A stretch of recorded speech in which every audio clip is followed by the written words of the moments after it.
여러분 안녕하십니까? 여수 MBC 뉴스데스크입니다.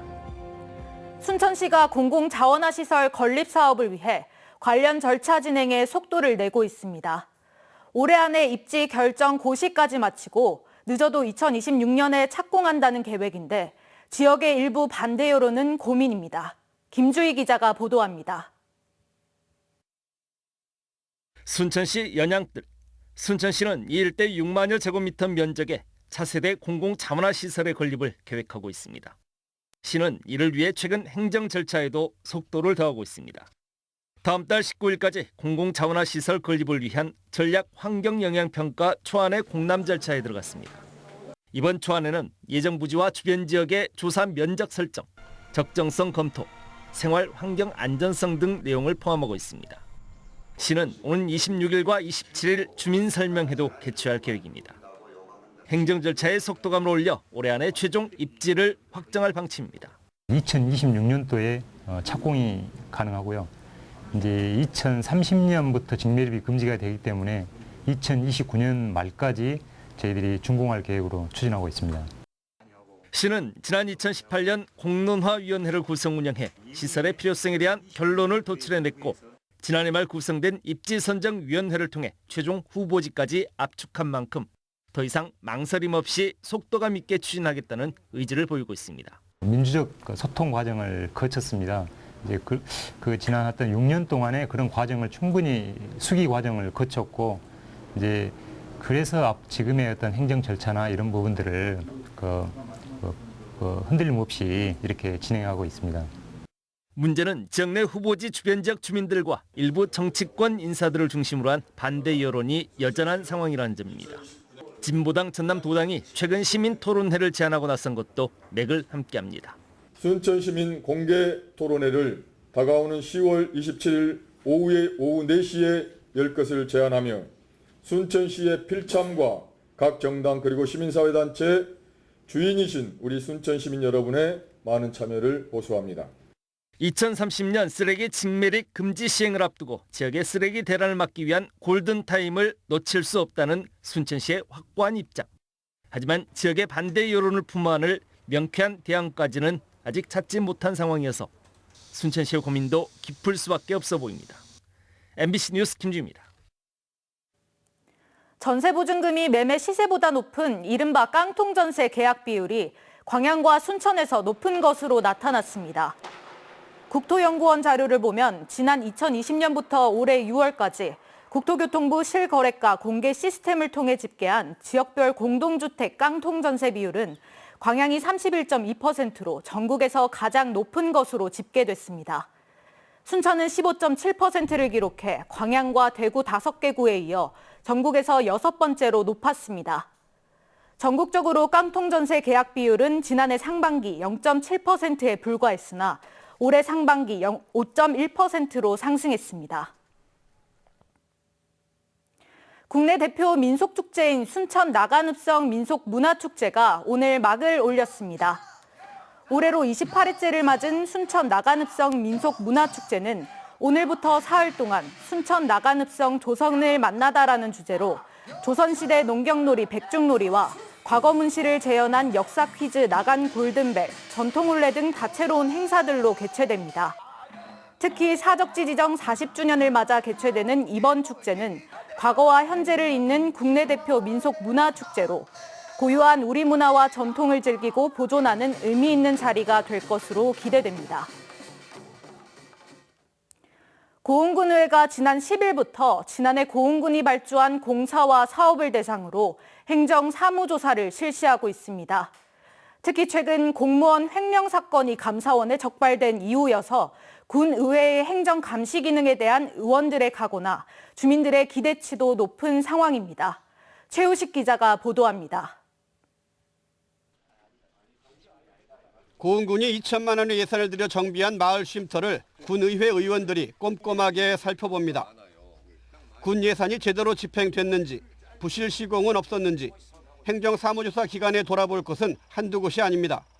도로 개설과 농로 포장, 하천 정비, 경로당 리모델링, 선착장 준설과 재해복구 등 사업의 형태도 다양합니다. 지난해 고흥군이 발주한 시설공사와 민간자본 보조 사업은 총 2,680건, 전체 사업비는 3,220억 원입니다. 이 가운데 고흥군의회가 이번 임시회에서 행정사무조사 대상으로 정해 현장 조사에 나선 사업은 1,000만 원 이상의 시설공사와 500만 원이 넘는 보조금 사업 57건, 사업비만 384억 원입니다. 부실 시공 정도에 따라서 전면 재검토를 요구하거나 아니면은 사업비 환수 조치를 할 계획입니다. 향후 사업에 대해서는 예산 낭비가 없도록 하는데 주안점을 두고 있습니다. 군의회 의원들이 2개 반으로 나눠 일주일 동안 서류 검토와 표본 선정을 거쳐 현지 확인 조사를 하는데 최근 3년 동안 이 같은 행정사무 조사를 통해 매년 60여 건의 지적사항을 적발했습니다. 특히 올해는 최근에 공공근로수당 횡령 사건이 감사원 감사에 드러나면서 의회의 행정감시 기능에 대한 관심이 어느 때보다 높습니다. 의회의 행정사무조사나 사무감사가 중요한 의미를 갖는 이유입니다.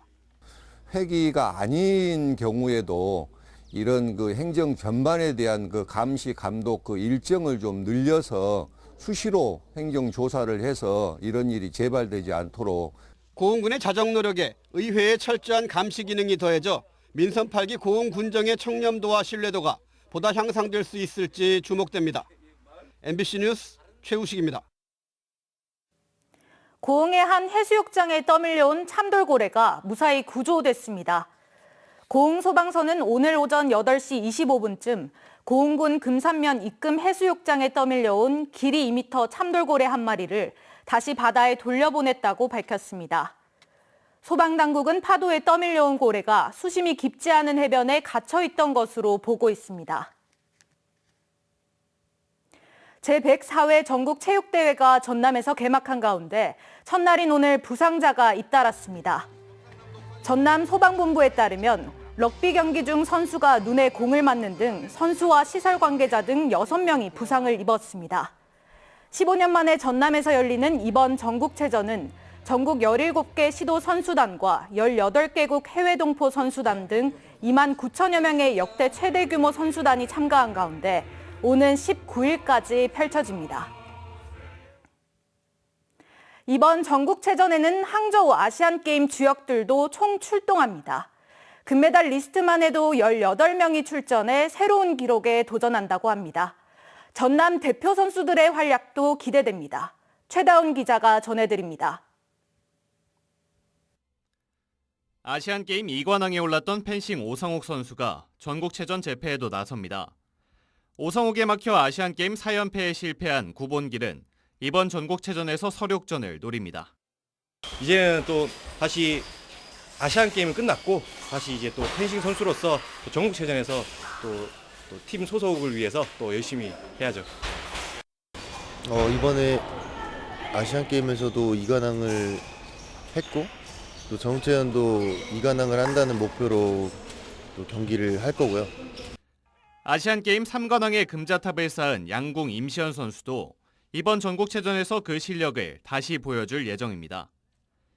세계적인 기량을 갖고 있는 한국 수영의 간판 김우민, 황선우도 이번 전국체전에 출격합니다. 이번 전국체육대회에는 2022 항저우 아시안게임 금메달리스트 18명이 출전합니다. 팀 동료들과 함께 스쿼시 여자 단체전 동메달을 땄던 양현수 선수는 이번 전국체전에는 전남 대표로 출전해 아시안게임 팀 동료들과 금메달을 놓고 경쟁을 하게 됩니다. 아시안게임에서는 같이 이제 단체로 정말 으쌰으쌰하면서 함께 했지만 이제 바로 이제 적이 되는 거죠. 오늘의 이제 적들입니다. 아시안게임 유도 동메달리스트 김지정 선수는 메달 색깔의 변화를 노리고 있습니다. 좋은 모습을 보여드려야 된다는 생각이 좀 부담감으로 다가오는 것 같아요. 그래도 금메달로 보답할 수 있도록 하겠습니다. 항저우 아시안게임 영웅들은 물론 새로운 기록에 도전하는 선수들의 뜨거운 경쟁이 시작됐습니다. MBC 뉴스 최다운입니다. 토요일인 내일 일교차가 10도까지 크게 벌어지며 예년 이맘때 가을 날씨가 이어지겠습니다. 광주와 전남 북부에는 한때 비 소식이 있지만 전남 동부 지역은 구름 많고 흐리겠습니다. 내일 최저기온은 13에서 16도, 낮 최고기온은 22에서 23도로 평년과 비슷한 수준으로 기온이 유지되겠습니다.